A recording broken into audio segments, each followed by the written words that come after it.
Ouais, parce que c'est vrai qu'on a pas mal parlé depuis le début de cet épisode de l'augmentation des taux, Ouais. mais comme tu le disais tout à l'heure, 0,5% de taux en plus, c'est pas ça qui va véritablement changer la face du monde. Ce qui a eu un véritable impact par contre sur le marché de l'immobilier, ça date de début 2021. C'est le resserrement des conditions d'octroi de crédit avec voilà une imposition, enfin une obligation maintenant légale même maintenant à aujourd'hui pour les banques de limiter le taux de crédit des particuliers, enfin le taux d'emprunt pardon des particuliers à 35%. En clair, voilà, vous prenez vos revenus et je schématise hein, l'ensemble de vos charges, donc la mensualité d'emprunt que vous allez rembourser chaque mois, plus aussi votre loyer si vous êtes toujours locataire de votre résidence principale, ou alors toutes les charges que vous payez de manière récurrente, eh bien, ce ratio-là, ces charges sur l'ensemble de vos revenus issus de salaire, etc., ça peut pas dépasser 35%.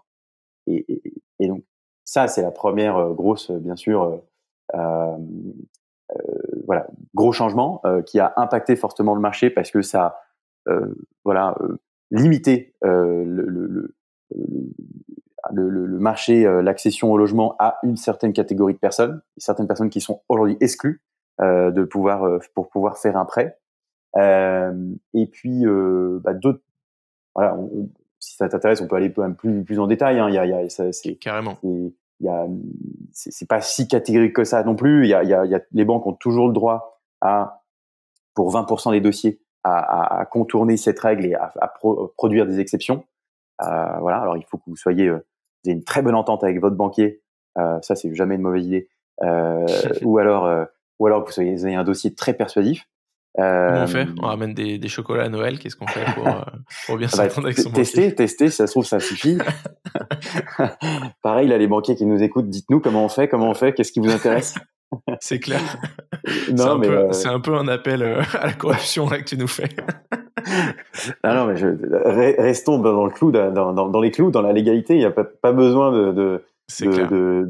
d'en arriver jusque là. Je pense que comme on fait, la première chose, c'est déjà de comprendre qu'une banque, son métier, c'est de prêter et donc prêter à des gens de confiance. Donc la première chose à faire, c'est tout ce que vous avez, c'est de comprendre que vous devez tout faire pour prouver que vous êtes digne de confiance à votre banquier. Ça peut passer par une gestion de compte, très bien gérer vos comptes. Ça peut passer par les projets que vous présentez, pas les présenter n'importe comment, vraiment préparer un dossier qui soit vraiment aux petits oignons avec une bonne analyse faite de manière quasiment scientifique. Hein. C'est ce qu'on fait d'ailleurs tous les jours chez Bivouac, qui aide grandement nos clients à obtenir leur financement d'ailleurs, parce qu'on produit des analyses assez poussées. Mais vous pouvez aussi très bien le faire par vous-même. N'envoyez pas juste une annonce immobilière avec un prix ou un compromis de vente, voilà, en disant à votre banquier, tiens, moi j'ai besoin de financer ce projet-là. Aidez-le à comprendre que vous êtes de confiance et que le projet dans lequel vous investissez également est un projet dans lequel il vaille la peine d'investir et donc de mobiliser un emprunt. Ça, c'est la première chose. Ensuite, ouais, il y a d'autres manières. Si vous en avez la capacité, si vous avez par exemple une activité professionnelle à votre nom, que vous êtes auto-entrepreneur ou entrepreneur, vous avez une société, vous avez sûrement moyen de peut-être créer via votre holding personnel, voilà, d'investir via ces véhicules juridiques-là, et donc en quelque sorte contourner un petit peu ces conditions d'octroi de crédit qui sont un peu resserrées. Donc du coup là-dessus, c'est une des solutions. Alors, voyez, j'ai 2 points sur lesquels je voudrais un Ouais. peu m'attarder.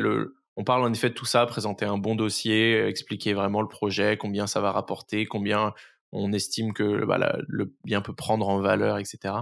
Je me suis confronté assez souvent à des banquiers qui avaient l'air d'être assez hermétiques à ces choses-là, en fait, qui comprenaient pas, tu vois. Je me rendais compte que bon, ils investissaient pas eux-mêmes et c'était un peu difficile. Là où j'ai eu des meilleurs résultats, c'était en effet sur mon deuxième projet où j'ai investi en SCI à l'IS, donc en société.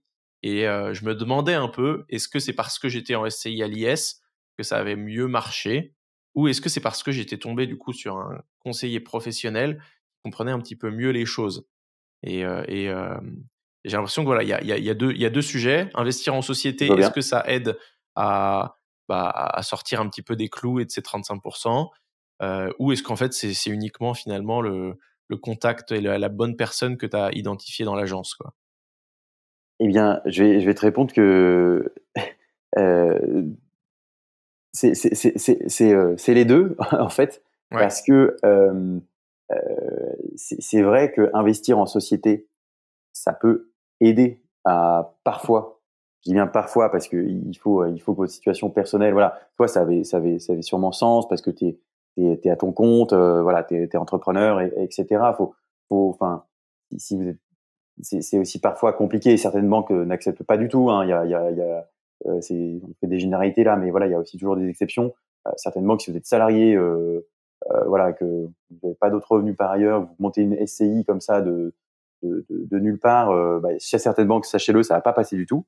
Mais parfois ça marche effectivement, ça aide. Et en fait, c'est lié aussi à trouver une bonne personne. Trouver une bonne personne, c'est aussi effectivement, je pense, une des clés du succès, un des critères de succès. Trouver quelqu'un, un banquier qui comprend ce que vous faites, qui comprendra votre projet. Mais du coup, les deux vont ensemble parce que généralement, les personnes vers qui on te dirige quand tu as un projet pour investir en société, c'est la plupart du temps des personnes qui ont aussi vu passer pas mal de projets immobiliers, qui ont peut-être aussi plus les cartes en main pour comprendre ce genre de projet. Et donc, t'as aussi là plus de chances de trouver quelqu'un qui va voilà, vouloir t'accompagner, et vraiment mettre les mains dans le cambouis dans ton dossier et qui va comprendre ce que tu veux faire. Parce que généralement, je dis bien généralement, il y a aussi, voilà, on tombe pas sur les mêmes interlocuteurs quand on veut investir via une société que quand on passe la porte d'une agence bancaire classique et qu'on s'adresse à l'accueil et qu'on a un projet, voilà, on a vu un appart dans la rue et qu'on veut le faire financer.